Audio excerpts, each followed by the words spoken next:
तन्हा मिलाना वाला धड़के छतिया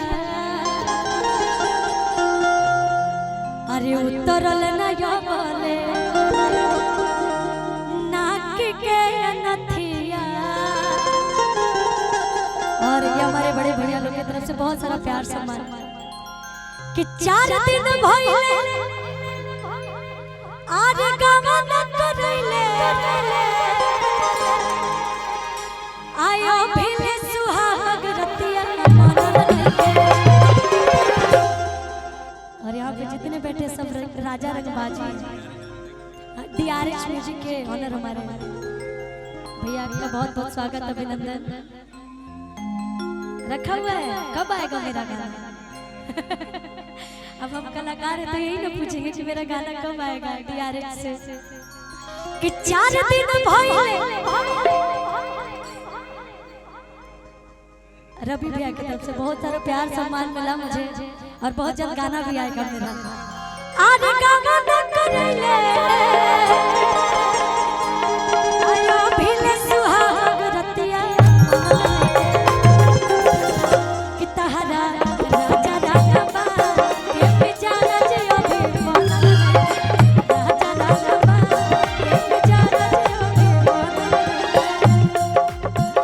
तन्हा मिलाना वाला धड़के छतिया उतरल न बोले नाक के नथिया तन्हा मिलाना वाला धड़के छतिया उतरल न बोले नाक के नथिया।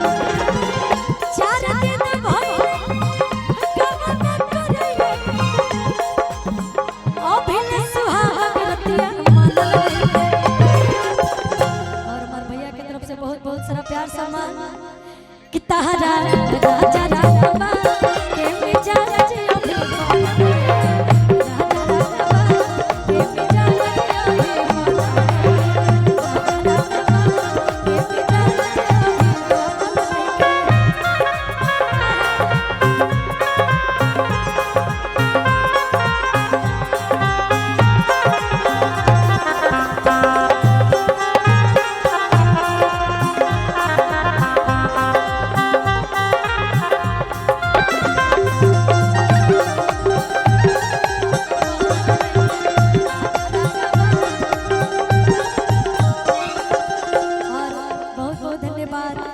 की तरफ से प्यार समय मिलल आशीर्वाद मिलल और का कहतरी।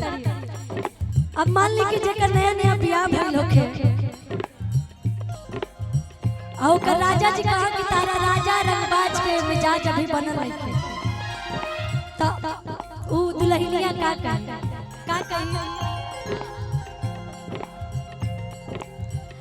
हद होता राजा मजा मन बसिया ताजा मोट बने में रहुआ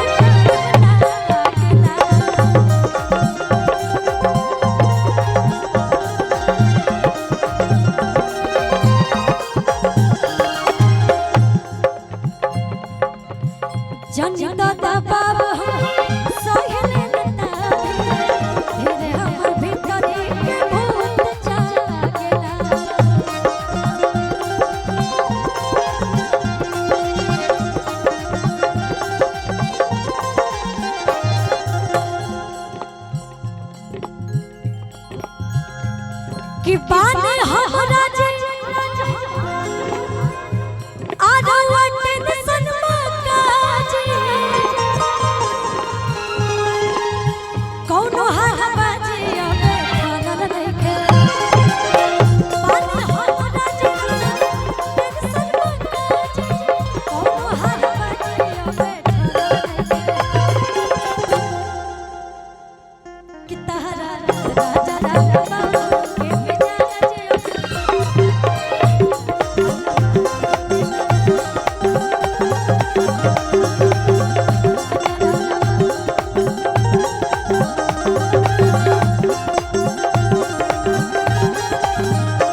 जे एमए भोजपुरी चैनल हमारे बद्री सर के चैनल से गीत आई।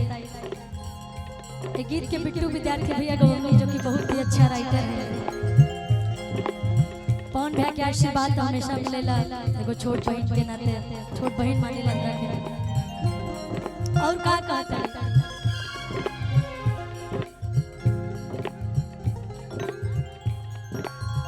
मुँह काहे फेरता ओखिया तरे रता एने हम पानी पानी होई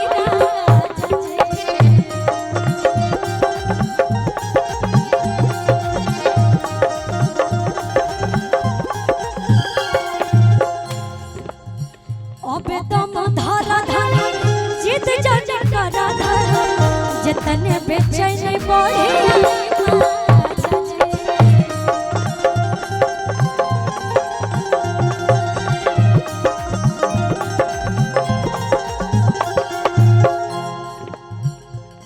कि धड़कन पवन पिया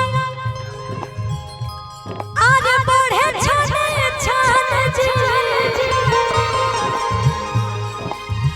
जाते अपयोरी बनल नइखे धड़कन पवन पिया बढ़े छाने छाने जाते अपयोरी बनल नइखे